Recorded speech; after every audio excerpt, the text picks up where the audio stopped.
Assalamualaikum warahmatullahi wabarakatuh. Kembali dengan saya dan Arif Bakuama di Toiba TV, saudara-saudara, di hari Rabu, hari terakhir di bulan Agustus tahun 2022.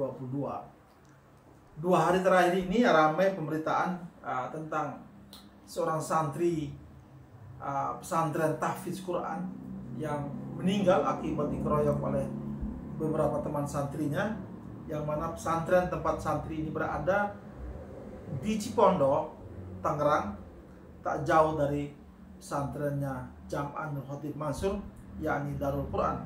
Banyak orang yang bertanya kepada saya, apakah itu pesantrennya Jam'an? Saya menjawab tentunya bukan. Itu bukan pesantrennya Jam'an, itu bukan Darul Quran, itu pesantren lain. Memang letaknya persis di belakang pesantrennya Jam'an. Juga pesantren tersebut mendidik santri-santrinya untuk menjadi tahfidz Quran. Tapi itu bukan pesantrennya Jam'an. Memang ada pemberitaan yang menulis itu pesantren Daku, padahal bukan Darul Qurannya Jam'an. Itu pesantren bernama Lantaburo, pengasuhnya bernama Ustadz Ahmad. Saya kenal Pak Ustadz ini dan sudah 2 kali berkunjung ke pesantren tersebut. Jadi sekali lagi itu bukan pesantrennya Jam'an, walaupun letaknya sangat berdekatan.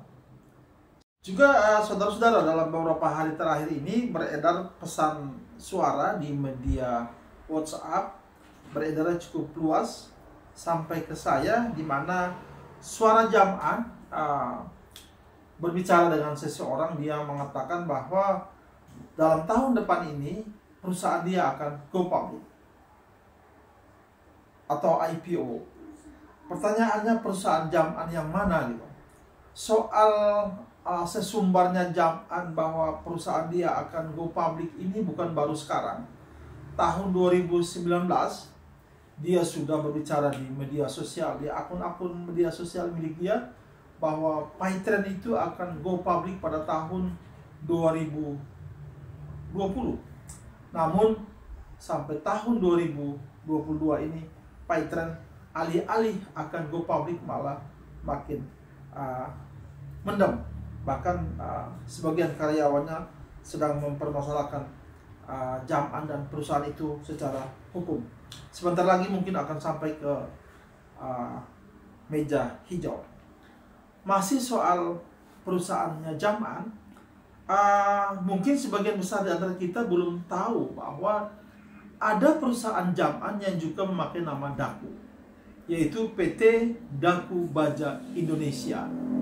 Jadi kalau Jam'an meminta sedekah atau Anda memberikan infak dan sedekah kepada Dakunya Jam'an, perlu dipertegas, infak atau sedekah yang Anda berikan atau yang Jam'an minta itu dialamatkan kepada Daku Darul Quran pesantrennya, atau jangan-jangan kepada Daku perusahaannya dia, yaitu PT Daku Baja Indonesia. Ini perlu dipertegas.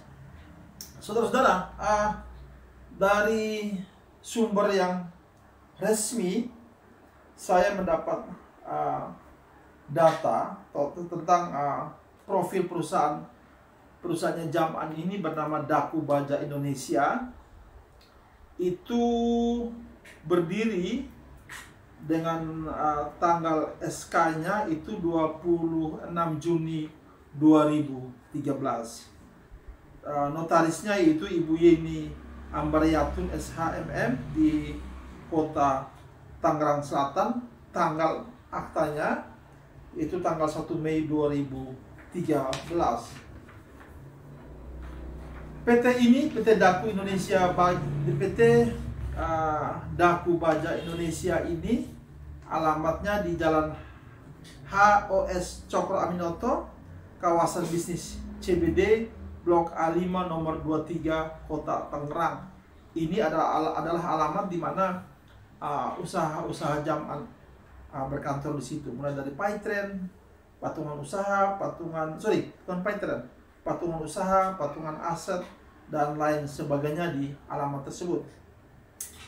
Perusahaan ini didirikan oleh Jam'an dan teman-temannya dengan maksud dan tujuan atau bergerak dalam bidang pembangunan, meliputi bidang jasa konstruksi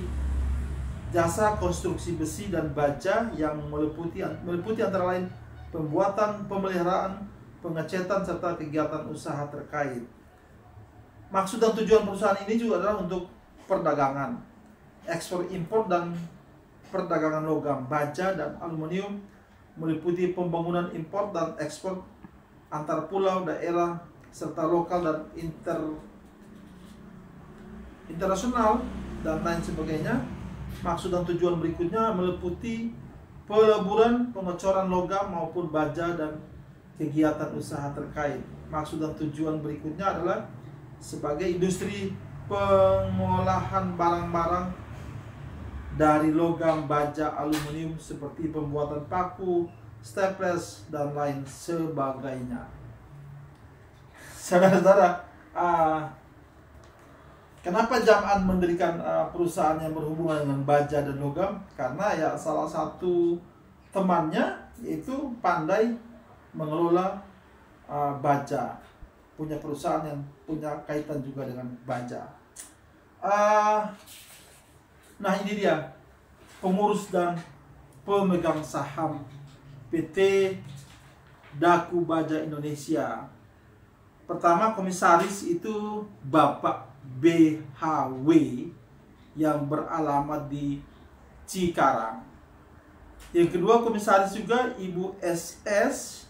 Sepertinya Ibu SS ini adalah istri dari Bapak BHW tadi karena alamat mereka itu sama. Nah, kemudian yang berikutnya komisaris ini adalah konco-konconya Jam'an, orang-orang dekatnya Jam'an yang ada dalam berbagai kepengurusan bersama dengan Jam'an dan sering terlihat bersama-sama dengan Jam'an dalam berbagai kesempatan ketika mereka tampil. Yaitu MAS, kita kenal semua sebagai komisaris. Ada lagi TRM, wah ini yang sering tampil juga, yaitu sebagai komisaris juga. Ada AJ, nah, ini juga adalah teman-teman Jam'an yang sering tampil foto bersama dan lain sebagainya, itu sebagai komisaris. Ada AJ juga, inilah. Jadi MAS, TRM dan AJ ini adalah orang-orang yang selalu bersama-sama dengan Jam'an dalam mengelola pesantrennya, mengelola macam-macam usahanya. Kemudian ada ADP, ini sebagai direkturnya, dan Jam'an Nur Khotib Mansur. Di sini tertulis Yusuf Mansur sebagai komisaris utama. Jadi saudara-saudara, Pak Jam'an ini tentu saja kaya raya. Nanti ke depan saya akan memperkenalkan kebersamaan teman-temannya Jam'an ini dengan Jam'an sendiri dalam usaha apa saja atau dalam kegiatan apa saja, insya Allah dalam video-video mendatang.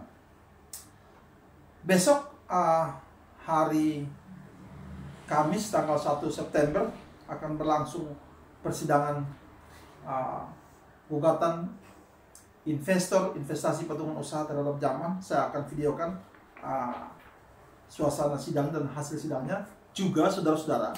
Dalam 1-2 waktu ke depan ini, dalam waktu yang dekat ini, ada kasus baru lagi yang muncul yang berkaitan dengan Jam'an, soal masalah bisnis juga. Insya Allah nanti akan saya informasikan dalam video saya di channel ini. Terima kasih. Saya Darso Alif Bakwama, dan jangan lupa saudara-saudara tetap saya mintakan untuk melakukan subscribe agar video saya ini punya keberlangsungan yang lama. Terima kasih waktunya. Billahi taufiq wal hidayah. Wassalamualaikum warahmatullahi wabarakatuh.